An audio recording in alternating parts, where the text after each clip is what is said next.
오늘은 그 현대 신학자와 사상 체계라는 주제로 나누고자 합니다. 첫 번째 시간으로 슐라이마허나 리첼, 하치, 스펄저 네 사람 중심으로 나누고자 합니다. 슐라이에르마하, 슐라이어마허 이렇게 부르기도 하는데, 슐라이어마허는 독일의 자유주의 신학자예요. 여러분 이제 자유주의 신학자라는 걸 머릿속에 갖고 있어야 됩니다. 슐라이마허는 기독교 신앙의 어떤 본질적인 특성은 교리나 윤리학의 체계 속에서 발견되기보다는 신적 실제들의 어떤 개인적 체험과 이 종교적 감정에서 발견돼야 한다고 주장했어요. 슐라이마허는 또 신학자이며 철학자인 근대 신학의 아버지, 자유주의 신학의 시조라고 보통 얘기합니다. 그러니까 계몽주의 비판과 이 전통적 기독교 사상의 화해, 그리고 이 성경 비평학 확대에 큰 영향을 끼쳤어요. 여기서 또 초점이 자유주의 신학자의 시조며 성경 비평학을 했다는 것에 여러분은 관심을 가져야 합니다. 예수님은 신성에 충만한 인간이며 모범적인 최초의 그리스도라고 했어요. 그러니까 그리스도의 인성만을 강조한 겁니다. 그는 이 구약 성경에 대한 학습에는 관심이 없었어요. 그러니까 플라톤과 아리스토텔레스 철학에는 또 깊은 관심을 가졌고, 그러니까 슐라이어마허는 이 철학자, 슐레겔 등 낭만주의 학자들과 교류하고 또 그들의 영향을 받습니다. 또 그는 이 종말론에 대해 종교의 본질은 이성도 행위도 아닌 감정이라고 주장했던 거예요. 그러니까 슐라이어마허는 그것은 이 종교로는 근대 신학의 또 새로운 표준이 됐습니다. 그러니까 20세기 정통주의 신학의 칼 마르트로 이어지는 그의 자유주의 신학 운동은 당시 그 높은 수준의 또 영향력을 가지고 있었습니다.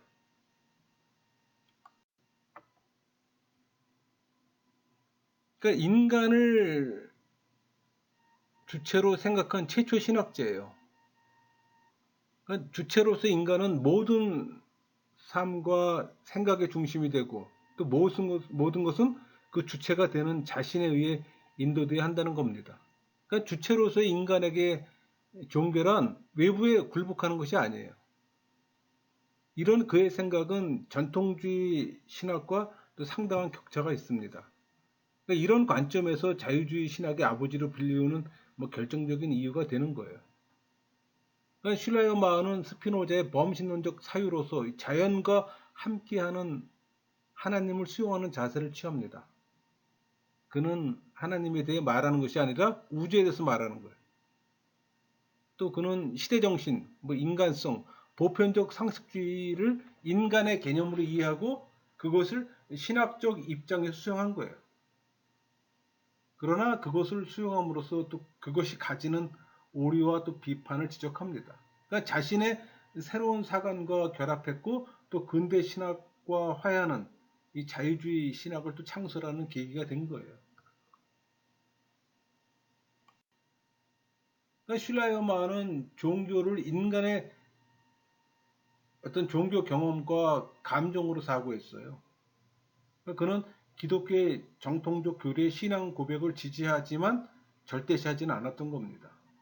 그러니까 신학보다는 인간의 종교 체험과 감정을 중요하게 생각했어요. 그게 자유주의 신학이 갖고 있는 특징이에요. 또 이것은 르네상스로 시작된 인문주의 사상이 시대를 거쳐오면서 또 신학과 결합되고 혼합됨으로써 당시로서는 그 어떤 필연적인 신학의 사조로 탄생된 이 자유주의 신학의 토대가 된 겁니다.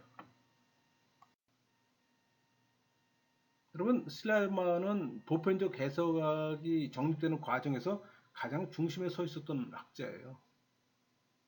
그러니까 해석학 역사에서 이 보편적 해석학이 주목을 받는 것은 그 전에 신학적 해석학과 이 문학적 해석학과 비교해서 그가 가진 사고가 이 보편적 토대 위에서 바라보았기 때문이에요. 그러니까 기존 이 비유적 어떤 성경 해석학의 회의를 품은 슐라이어마허는 본래적 의미의 비본래적 의미를 수용하는 또 한계를 수정했어요. 그러니까 만인을 위해 기록된 성경을 신앙과 은총이 아닌 이 문법적이고 심리적으로 해석할 필요를 느꼈던 겁니다. 그러니까 슐라이마는 전통과 이 동시대인들과의 어떤 지적 교류를 통해 해석과 또 비판 체계를 수립하게 됐던 겁니다. 또 그는 이 낭만주의와 합리주의의 반작용, 그러니까 신앙을 모르는 지식인에게 종교가 무엇인가를 또 알려주려고 했어요. 그러니까 신앙에서 교리는 중요하지 않아요. 이 사람에게는. 그저 교리와 하나님은 같지 않고 살아계신 하나님을 직접 경험하는 게 중요하다고 주장합니다. 그러니까 보수 정통주의와 진보 합리주의 아래로부터 신학이라고 얘기하는데 그것을 비판을 받아요. 그러니까 칸트의 이성을 수용하는 겁니다. 그러니까 경건이 종교이며 종교는 이 경험적 틀에 뿌리를 두고 있는 그 믿는 사람이 신학의 주체인 거예요. 그렇게 주장했던 거예요.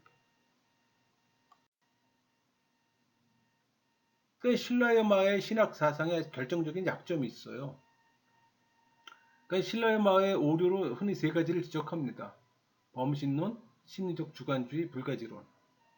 특히 슐라이어마에 대한 비판의 핵심을 이루는 것은 그의 범신론이에요. 그는 종교론, 그의 저서 종교론 그 출판 이후 끊임없이 이 범신론 혐의를 받아왔어요. 그러니까 당시 사람들은 슐라이어마에게 스피노자의 범신론을 발견했다는 이유로 그를 범신론자로 간주합니다. 사실 뭐 범신론적 경향이 종교론 초판이나 신학론 초판에 발견되었어요. 또 이로 인해 슐라이어마는 많은 비판을 받게 되고 그 자신 말년에 가서 초기의 입장을 또 상당히 수정합니다. 그러니까 신학론 2판에서 이 절대 의존 개념의 근거에 하나님과 또 세계를 구별했어요. 그러니까 절대 의존 감정은 세계에 대한 이 의존 감정이 아니라 하나님에 대한 의존 감정임을 분명히 함으로써 하나님을 세계로부터 구별합니다. 그러니까 이런 수정에도 불구하고 슐라이어 마어는 후대 학자들로부터 범신론자라는 비난을 받아왔어요. 그가 이 범신론 혐의를 받게 된 것은 하나님과 세계를 구별하지 않아서가 아니라 오히려 하나님에게 인격성을 부여하지 않았기 때문이에요. 냉정히 보면 뭐 범신론자는 아닙니다. 그러니까 다른 비판점은 심리적 주관주의예요. 그는 인간의 감정을 종교의 영역으로 간주하고 이 종교적인 경험에서 신앙의 가능성을 모색했던 거예요. 따라서 신학은 이 종교적인 감정에 대한 설명이며 하나님은 단지 신자의 경험에서만 알려질 수 있다고 주장했던 거예요. 또 이것은 슐라이어마우가 현대 자유주의 신학의 어떤 토대와 기본적인 전제를 제시한 것으로 평가됩니다. 그 반면에 이 객관적인 계시를 등한시했어요. 그러니까 주관적인 경험을 중시한 슐라이어마의 견해는 신학의 객관적인 토대를 거부하는 한편 하나님에 대한 이 객관적인 지식의 가능성을 포기한 것으로 비판받았던 겁니다.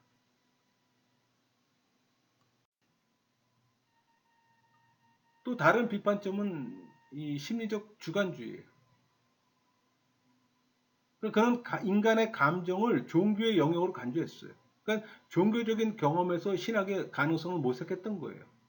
따라서 신학은 종교적인 감정에 대한 설명이며 또 하나님은 단지 신자의 경험에서만 알려질 수 있다고 주장했던 겁니다. 또 이것은 슐라이어마가 현대 자유주의 신학의 토대와 또 기본적인 전제를 제시한 것으로 평가돼요. 반면 객관적인 계시를 등한시하고 또 주관적인 경험을 중시한 이 슐라이어마의 견해는 신학의 객관적인 토대를 거부하는 한편 또 하나님에 대한 이 객관적인 지식의 가능성을 또 포기한 것으로 비판받습니다.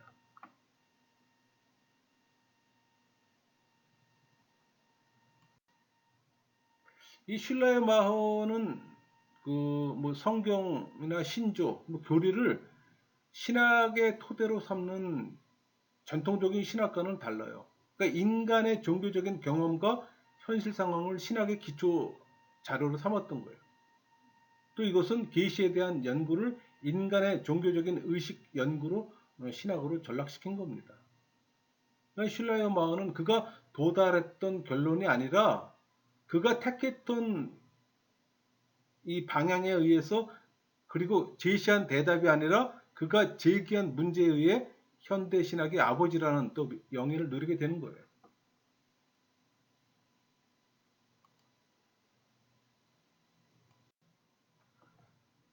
두 번째가 알브레이트 리첼이죠. 독일 자유주의를 또 완성시킨 신학자입니다. 자유주의 학파를 세우고 정립했어요.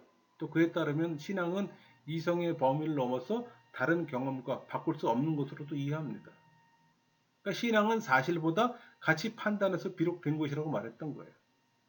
그러니까 리첼은 이 슐라의 마을로부터 시작된 자유주의 신학 전통의 대표자로서 이 자유주의 신학의 왕자로 불립니다.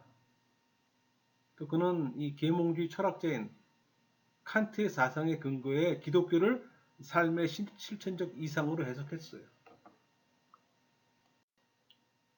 1920년부터 60년에 이르는 40년 동안 리첼은 신학적 관심의 대상이 되지 못했어요. 그것은 이 시대의 신학을 주도했던 신정통주의 신학의 영향 때문입니다. 그러니까 신정통주의 신학의 대표자들인 바르트와 브룬너는 리첼이 고전적 기독교를 완전히 이탈했다고 비판했어요.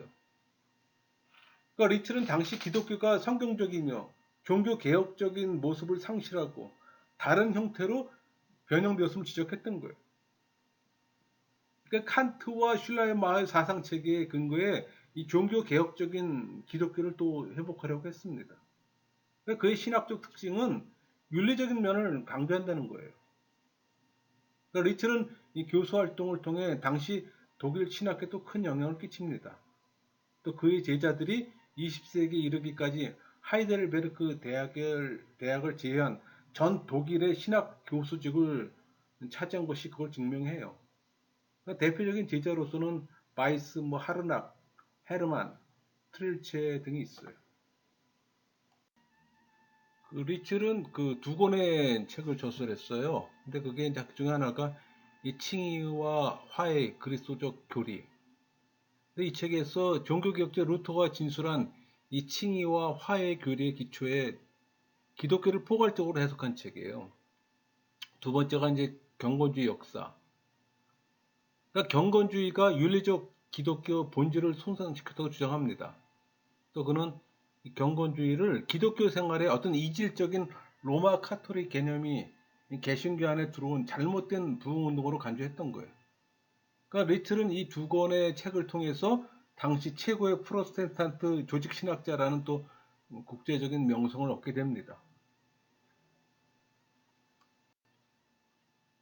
그러니까 리틀은 이 계몽주의의 이론적이며 또 실천적인 철학을 철저히 수용합니다. 또 그는 계몽주의 철학자, 또 칸트에게로 되돌아갔고, 그러니까 칸트는 순수 이성 비판에서 순수 이성으로 하나님의 존재, 영혼 불멸, 자유와 같은 현상계를 초월하는 것을 인식할 수 없으며 그것은 지식의 문제가 아니라 믿음의 문제라고 주장했어요. 그러니까 칸트는 순수 이성으로 신에 대해서 이 불가지론적 입장을 취합니다. 그러니까 칸트는 실천 이성 비판에서 인간은 누구나 그렇게 해야만 하는 도덕적 의무를 또 의식하고 있다고 했어요. 또 이렇게 도덕적 의무를 하도록 명령하는 분이 하나님이라고. 그러니까 하나님은 순수 이성에 증명되는 것이 아니고 실천 이성에서 증명되는 거라고 주장하는 겁니다. 그러니까 하나님은 지식의 대상이 아니고 실천의 대상이에요. 그러니까 칸트에게 있어서는 이 종교는 도덕이에요.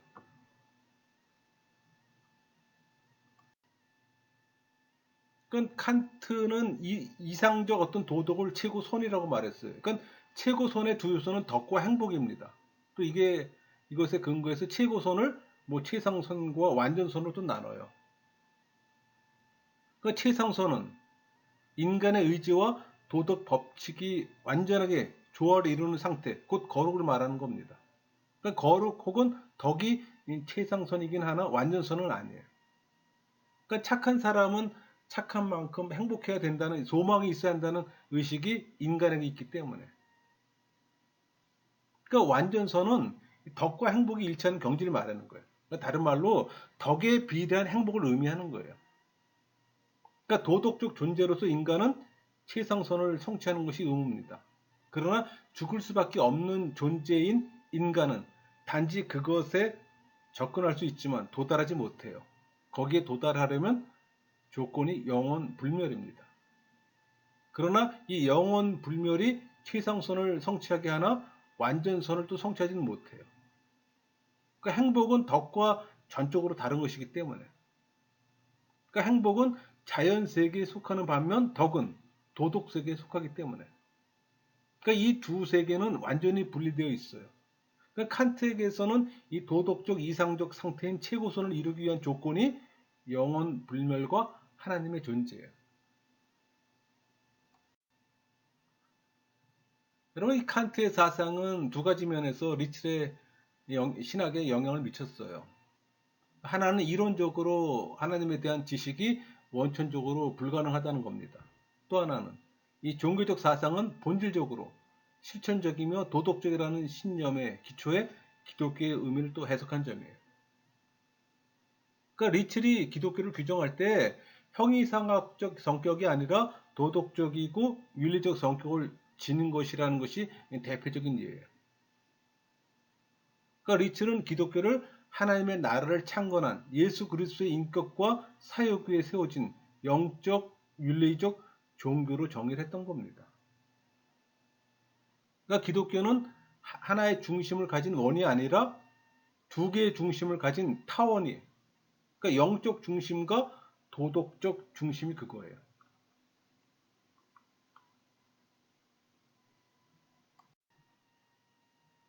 또 칸트와 더불어 그 리첼의 사상 형성에 또 큰 영향을 미친 사람이 슐라이어마예요. 그러니까 리첼은 슐라이어마의 이상으로 형이상학을 반대합니다. 그러니까 생각만으로 하나님을 인식할 수 있다는 것을 반대한 거예요. 그러니까 그는 신학과 철학을 철저히 구분합니다. 그러니까 하나님의 생각만으로 인식하는 것은 철학이지 신학이 아니라는 거예요. 그러니까 슐라이어 마어는 하나님은 생각만으로 인식할 수 없고 우리의 종교적 감정에서 인식한다고 합니다. 또 리첼은 기독교를 가장 순수하고 가장 발전된 종교 형태로 간주했던 그 슐라이어 마의 입장을 그대로 수용합니다. 그러니까 우상 숭배나 이 물신 숭배는 가장 낮은 단계인 동물적인 의식에 속하며요. 또 다신교는 그 다음 단계인 감각적 의식에 속하고 또 유일신 종교만이 최고 단계인 종교적 의식에 속한다고 보는 거예요. 그러니까 리첼은 하나님 자체를 지각할 수 있다는 이 해겔의 형이상학 인식론을 거부해요. 그러니까 우리는 하나님의 실제를 그 활동에 의해서만 알 수 있다고 주장합니다. 또 리첼은 말년에는 그 슐라의 마하에 대해서 비판적이에요. 초기에는 그의 영향을 받았지만 그 감정의 신학에 대한 반항이에요. 그러니까 슐라의 마하가 신학은 기독교인이 하나님을 감정으로 경험한 것에 대한 기술이라고 한 것에 대해 이것은 어떤 뭐 기독교의 도덕적 면을 축소하며 자비와 용서의 진정한 평가를 배제하는 것이라고 말합니다. 그러니까 슐라의 마허의 신학이 기독교인의 의식으로부터 출발한 데 비해 리첼의 신학은 예수 그리스도 안에 주어진 복음으로부터 출발해요. 그러니까 리첼에 의하면 예수는 종교적 숭배의 대상입니다. 그러니까 리첼에 의하면 기독교는 하나님의 나라를 세운 예수 그리스도의 인격과 이 사업 위에 세워진 절대 윤리의 종교예요. 또 하나님은 절대 개념이 아니라 사랑 그 자체고. 그러나 그의 하나님의 사랑은 하나님의 거룩을 침범해 죄악과 구원이 다른 것이 된 거예요. 그러니까 예수 그리스도는 역사 안에 온 사람이지 역사 밖에서 온 사람이 아니라고 말합니다. 그러니까 리첼 신학 사상에는 몇 가지 특징이 있어요.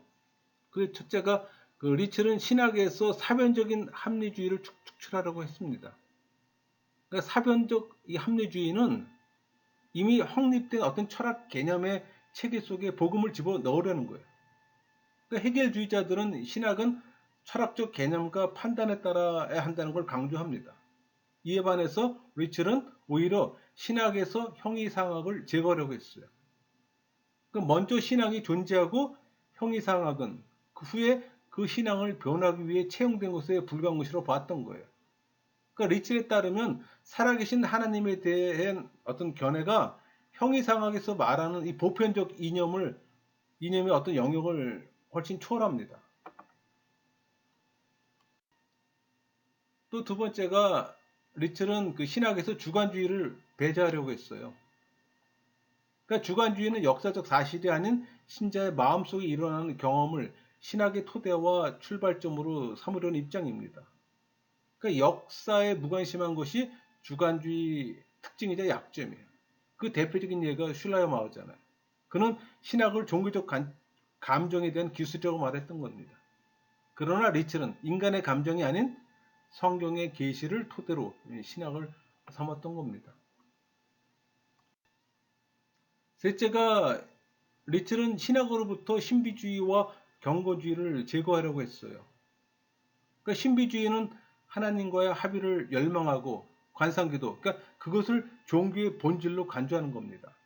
그리고 이 합의의 경지는 중보자 없이 직접적인 경험을 통해 성취될 수 있다고 주장하는 거예요. 그 신비주의 주장은 세 가지로 요약될 수 있어요. 인간의 영혼은 교회와 세계로부터의 격리를 통해 하나님과 관계를 맺을 수 있고, 또 하나는 하나님과의 사귐, 그러니까 최고 형태는 신약 성경의 메시지를 수락함으로써 이루어지는 것이 아니에요. 세 번째가 그리스도에 대한 우리의 정당한 태도는 믿음보다 사랑이라고 주장합니다. 그러니까 리첼은 이런 신비주의는 도덕적 요구를 포기하고 기독교는 단지 초월하는 데 이르기 위한 도구에 불과해요. 그러니까 신비주의자가 합의의 대상으로 삼는 이 보편적 존재는 기독교 신앙의 하나님이 아니라고 했어요. 또 리첼은 경건주의에 대해서 맹렬히 반대합니다. 그는 이 경건주의를 중세 수도원의 어떤 복귀로 봤던 거예요. 그 말은 복음적인 프로테스탄트 교회에서 이 카톨릭 교회적인 생활을 가지고 일어난 잘못된 부흥운동으로 간주했던 겁니다. 또 그것은 세상을 부정하는 것으로 삶의 이상으로 삼았고, 또 이것은 세상으로부터 도피를 이상으로 삼는 신비주의와 또 일치한다고. 그래서 리첼은 경건주의를 신학에서 제거하려고 했어요. 네 번째가 리첼은 이 정통주의, 특히 루터교주의를 반대했습니다. 그러니까 대부분 그의 논쟁은 정통주의자들과의 관계에서 일어났어요. 그러니까 정통주의는 형이상학적인 절대적 개념을 신학에 도입했다고 부정했던 겁니다. 그러니까 하나님은 절대자라기보다 사랑으로 정의한다고 생각했던 거예요.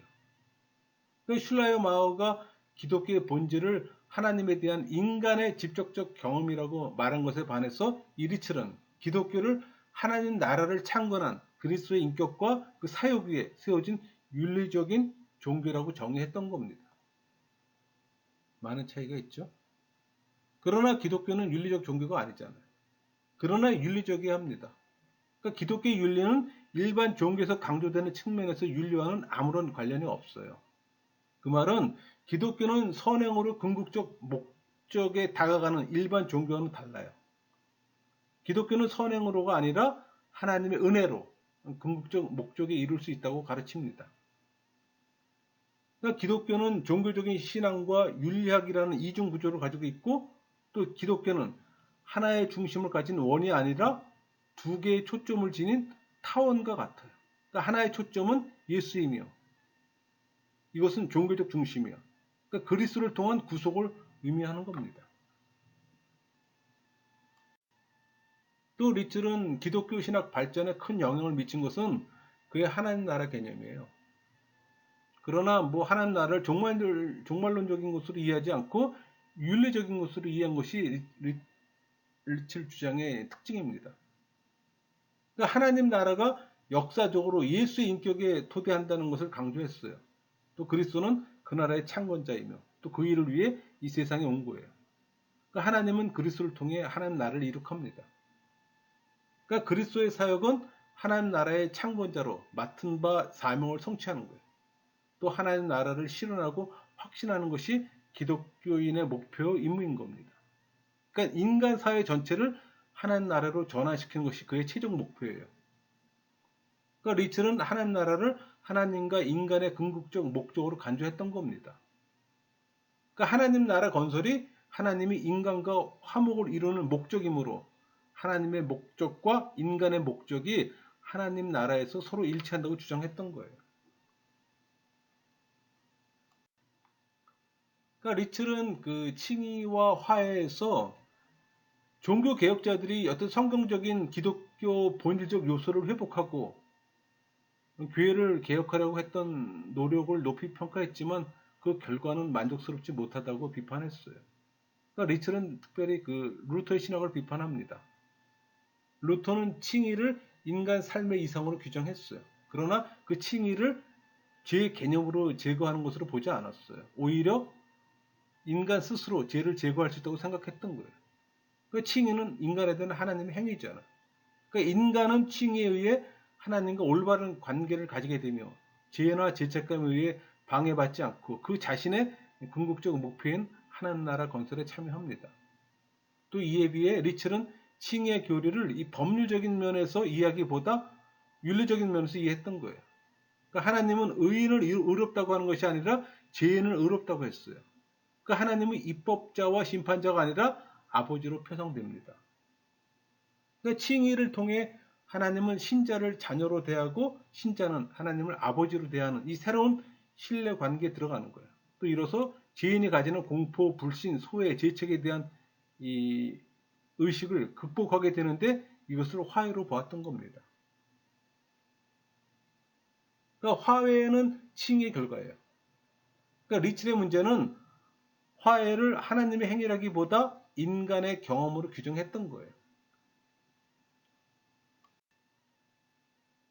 또 리첼은 개인적 구원을 칭의로 보는 반면에 인간의 도덕적 노력을 화해로 봤어요. 그러니까 칭의와 화해는 구별될 수 있지만 분리될 수도 없고 리첼은 칭의가 먼저 이루어지며 그 결과가 화해라고 설명합니다. 그러니까 칭의가 화해에 의존하는 것이 아니라 화해가 칭의에 의존해요. 그러니까 리첼은 이 양 개념을 통합하는 것을 자신의 신학적 목적으로 삼았던 겁니다. 그러니까 리첼은 칭의를 통해 구원을 받는 이 개인은 자신의 세속적인 직업에서 충성스럽게 활동하는 것과 이웃에 대한 덕을 발전시키는 데 노력합니다. 또 이것이 칭의에 대한 보답으로 이루어지는 화해. 그러므로 칭의가 인간에 대한 하나님의 행위라면 화해는 하나님에 대한 인간의 행위예요. 그러니까 화해를 통해 새로운 윤리적 공동체가 이루어지고 또 이것을 하나님의 나라라고 합니다. 또 이것이 하나님과 화해된 인간의 궁극적 목표라고. 그러니까 리첼의 신학은 기독교를 독일 문화와 쉽게 동일시했는데 그 독일 문화가 20세기에 또 끔찍한 비극을 초래했다고 할 때 너무나 비참해요. 세 번째가 찰스 하치, 19세기 최고의 미국 칼빈주의 신학자입니다. 19세기 미국에서 가장 탁월한 주도적 개혁주의 신학자예요. 그러니까 장로교의 문제들과 이 미국인들의 그 일반적인 교회 생활에 위대한 또 영향력을 행사합니다. 또 그는 정통 칼빈주의와 축자 영감 그리고 성경의 무호성에 대한 강력한 또 변증가기도 해요. 또 그의 신학은 주로 웨스트민스터 신앙 고백의 신학이고 특히 청교도로부터 큰 영향을 받습니다. 그러니까 정통 칼빈주의가 미국의 사상계 일반에서 쇠퇴하고 진화론적 사상이 세력을 떨치고 시작하고 있을 때 하치는 초자연적으로 영감된 성경을 또 확고하게 옹호했어요. 그로 말미암아 프리스턴 신학이라고 불려지게 될 이 신학에 자신의 흔적을 또 새깁니다. 그러니까 1929년 그 프리스턴 신학교가 분열하잖아요. 그러니까 프리스턴 신학은 그 자신이 속한 장로 구파가 아니라 다른 교회들에게도 강력한 영향을 주었어요. 또 그의 저서들은 반세기 동안 그가 가르쳤던 3,000명의 학생들을 포함해 일반 대중들에게도 그또 영향력을 전달합니다. 여러분 참고로 그 프리스턴 신학교는 1929년까지는 개혁주의 정통 신학을 추구했습니다. 그러나 1930년부터는 자유주의 체계로 넘어가요. 그래서 여러분들이 프리스턴 신학교 그 출신자들을 볼 때 그 시점을 여러분들 구분할 줄 알아야 돼요. 29년까지는 정통 개혁주의 신학 체계가 있다면 1930년부터는 1930년 출신부터는 자유주의 신학을 했던 사람이라고 생각하면 될 겁니다. 이 찰스 하치는 이 프리스턴 신학교 조직 신학 교수로 반세기 이상을 근무했어요. 그는 누구보다도 이 미국 장로교 신학과 교리에 있어서 또 그것을 형성할 수 있도록 기여한 신학자입니다. 또 그는 위스민스터 신학 고백서에 충실한 신학을, 그러니까 다른 말로 진정한 장로교 신학을 개발하는 일에 주력했던 겁니다. 그 하찌는 1856년에 에베소 주석을 썼고 1857년 그 다음에는 고린도 전서 주석을 썼어요. 또 1859년에는 고린도 후서, 그리고 1871년에서 73년까지는 조직신학 3권을 또 출판합니다. 그러니까 하치 시스테매틱 시어로지는 모든 조직신학의 기본이에요. 영어로 기록된 최대의 신학 저서입니다. 또 하찌는 후천연설을 주장했어요. 또 하찌는 이 프리스턴 신학의 산맥을 형성합니다. 그러니까 프리스턴 신학은 파란의 암스테르담 신학과 함께 그러니까 리폼 시어로지, 그러니까 개혁주의의 양대 산맥을 이뤄요. 프리스턴 신학하고 암스테르담 신학은. 그러니까 프리스턴 신학의 산맥은 찰스 하찌를 최고봉으로 합니다. 암스테르담 신학의 최고봉은 아브라함 카이퍼예요. 그러니까 찰스 하찌 신학의 특징은 이 합리적 경건성이에요. 또 그것이 프리스턴 신학의 전체적 특징을 이루기도 합니다.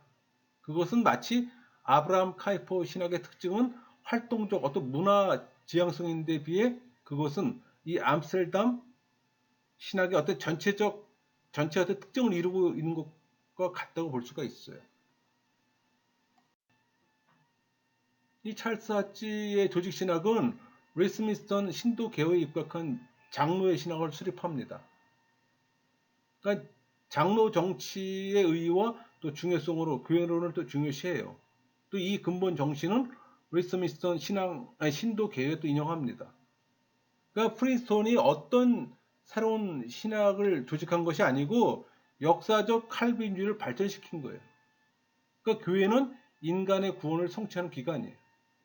신학도 교회 또는 장로교의 신학이 되어야 하는 거고, 다시 말해서 사도적 정통 신학이하고 장로의 신앙이하며 복음주의적 기독교가 되어야 하는 겁니다.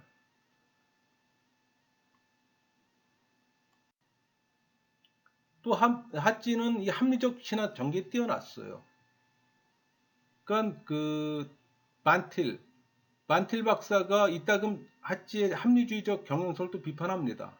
또 하찌는 그의 신론에서 합리적 신학을 또 취하고, 그러니까 평론가들은 하찌가 어떤 신학의 초논리성에 대한 인식이 약하다고 또 비판해요. 또 어거스틴 사상은 아브라함 카이퍼가 더 원만하게 반영시켰다고 또 반틸은 보는 겁니다. 그러나 정당한 평가를 하자면 하찌는 어거스틴 사상을 지성적 차원에서 표현하고자 했어요. 그러니까 카이퍼는 문화적 차원에서 표현하고자 했다는 차이성을 생각한다면 하찌의 어떻게 합리적 전개를 또 나무랄 수가 없는 겁니다. 그러니까 어거스틴 사상은 알기 위해서 믿는다 또는 믿기 위해서 알아야 한다는 식의 논리적인 전개입니다. 근데 하찌는 이 국가의 어떤 지성적 변혁기, 그러니까 국가의 많은 구조와 제도가 재정돈되고 교회 자체는 다소의 무질서와 혼란을 맞았던 그런 시기에 또 부름을 받았어요. 그러니까 교회는 갈림길에 서 있고 하찌는 교회를 한 방향으로 이끌어갔고 또 장로교에서 신학파의 어떤 암을 제거하는 데 성공합니다. 그러니까 하찌의 약점으로서는 역사적 칼빈주의에 대한 자신의 입장을 당당히 논하지만 칼빈이 가르치지 않은 많은 것을 칼빈 신학이라고 믿었음을 또 마지못해 인정합니다. 또 그는 그 문화에 진지한 어떤 신학적인 반영이 있어야 한다는 사실을 또 인정하지 않았어요. 그 결과 그의 조직 신학은 또 한편의 영원한 지혜, 그러니까 유럽의 신학자들로부터 수집한 작품으로도 간주됩니다. 또 그의 조직신학은 시대와 장소를 초월해 또 소중히 간직될 수 있을 겁니다. 또 그는 철학적으로 빈틈이 없었어요. 그러니까 철학을 소중히 다루는 경향이 있었던 겁니다. 그러니까 찰스 하치는 조직신학 일부 실론 8장에서 이 성령론을 다루는데 그러니까 성령의 본질, 성령의 직무, 성령의 역사를 나눠 설명해요. 그러니까 특별히 찰스 하치는 성령의 직무를 설명하는 가운데 구속사역이 있어서 또 성령의 사역을 심도 있게 피력합니다. 그러니까 찰스 하치는 구속사역이 있어서 성령의 사역을 피력하는 가운데 이 성화에 대해서 말하는 겁니다.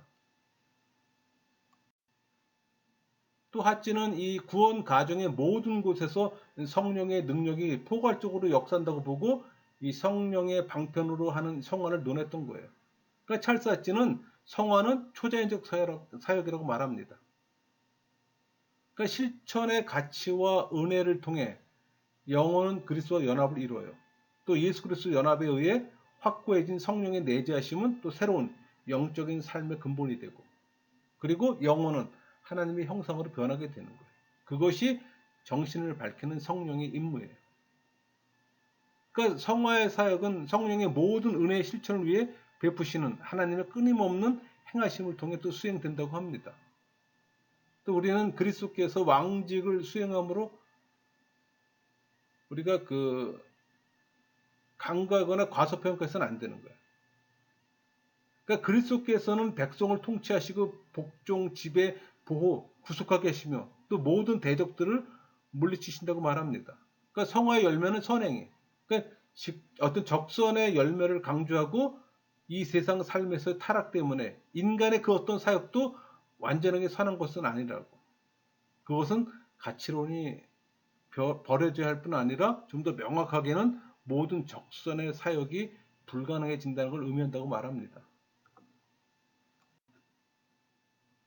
여러분 구속 언약에서 그리스도가 그의 백성의 머리시며 대표자가 되신다는 사실, 이 대표적 연합과 영원한 언약에 의해 그들은 또 그리스도께서 하신 것을 행하는 것으로 또 그들의 이름으로 또 그들을 대신해 또 그리스도께서 당하신 고난을 당한 것으로 여겨집니다. 그러니까 그들은 그리스도 안에서 부활했으나 문자적인 게 아니에요.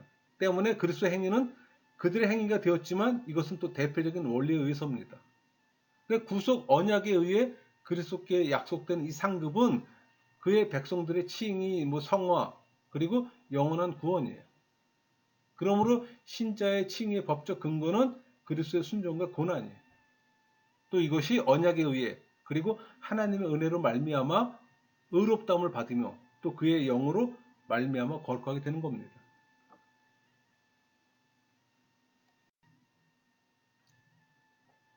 네 번째가 찰스 에던 스펄전, 영국의 침례교 목사죠. 개신교 급진적 개혁주의입니다. 그러니까 교회와 사회의 관계 인식은 매우 보수적인 성향의 신학자였어요. 그러니까 개혁주의적 침례교 전통에 국께서 이 자유주의적 실용주의적 어떤 신학적 경향에 대해서 반대합니다. 또 그는 청교도적 설교를 유명해요. 그가 가장 많이 인용한 자는 존 버년이에요. 또 그의 작품인 철로 역정을 또 가장 많이 인용했습니다. 그러니까 설교의 황태자 찰스 스펀저는 정규 교육을 받지 못했어요. 그러나 그는 끊임없이 책을 읽었습니다. 그러니까 양서 애호가예요. 그러니까 스펄전 설교의 대주제는 그리스도의 구속입니다. 그는 성경 구절에 대한 연구를 소홀히 하는 설교자를 비난했어요. 그의 메시지는 성령의 인도하심을 간구하는 기도와 또 진지한 연구의 결과입니다. 따라서 그의 설교는 그 시대에 맞는 생생하고 감동적인 말씀이 될 수가 있는 거예요. 그래서 워렌 레이비스는 말하기를 우리가 어떤 설교자에게 줄 수 있는 가장 큰 칭송은 아마도 그는 스펄전처럼 설교를 한다라는 말일 겁니다. 그러니까 스펄전은 그 시대에도 경이로운 인물이었어요. 그러니까 오늘날도 여전히 경이적인 존재입니다. 다른 사람들의 설교문들은 먼지로 뒤덮여져 있는데도 스펄전의 설교문들은 오늘날도 널리 읽혀지고 또 설교되어지고 있어요. 그러니까 스펄전의 작품들 가운데 정술법을 한 권의 책으로 만드는 일은 사실 불가능해요. 우선 그의 작품이 엄청나기 때문에. 그러니까 사람들은 스펄전이라는 이름을 들으면 제일 먼저 설교를 생각하게 되는데 그 이유는 여러 가지가 있을 수 있어요. 한 예로 스펄전은 늘 신학적인 설교를 했기 때문이에요. 또 그의 설교는 심오한 기독교의 진리를 밝혀주고 있어요. 특히 그는 칼빈주의 신학을 강력하게 옹호한 것으로 유명합니다. 그렇다고 뭐 설교가 건조하다고 생각하면 오해입니다.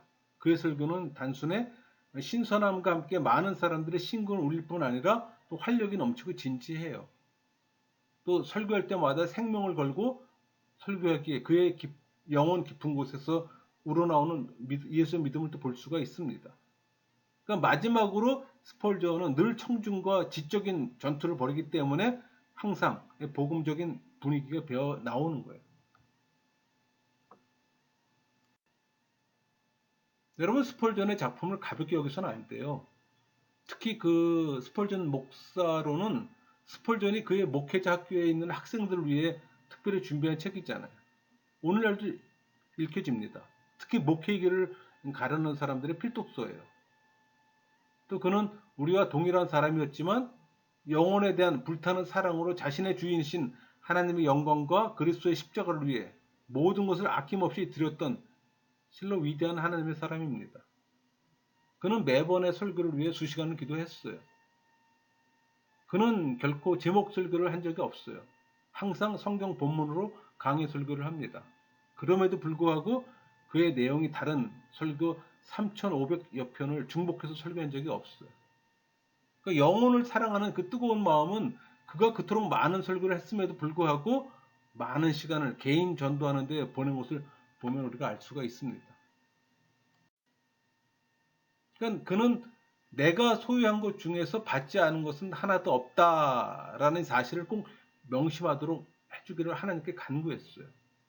또 이런 겸손은 비우호적이었던 사람들까지도 명성에 따라 자만심이 커지기는커녕 더 겸손하고 더 자기를 부정하게 된 것 같다고 말합니다. 그러니까 1891년 그의 생애가 끝날 때까지 그는 이 진실성과 굽힐지 모르는 신학적 신념과 열정을 가진 복음의 전파자였어요. 그러니까 찰스 스폰저는 순수하고 열정적인 복음의 설교자입니다. 그의 유일한 목적은 예수 그리스도와 그분의 못 박히심을 전하는 거예요. 또 그것을 위해 그의 모든 재능을 바쳤고. 그러니까 하나님께서는 찰스 스폰저를 쓰시고 19세기 영국에서 복음이 한낱 도덕이나 윤리 종교의 한 영역으로 추락하는 것에 맞서게 하셨어요. 그러니까 순수함과 열정적인 믿음을 받으시고 또 그의 삶을 풍성케 하셨고 그를 19세기의 가장 훌륭한 목회자로 세우신 겁니다. 그러니까 스펄전의 생애는 신앙의 뿌리가 되는 칼빈주의 사상과 청교도 사상의 핵심이에요.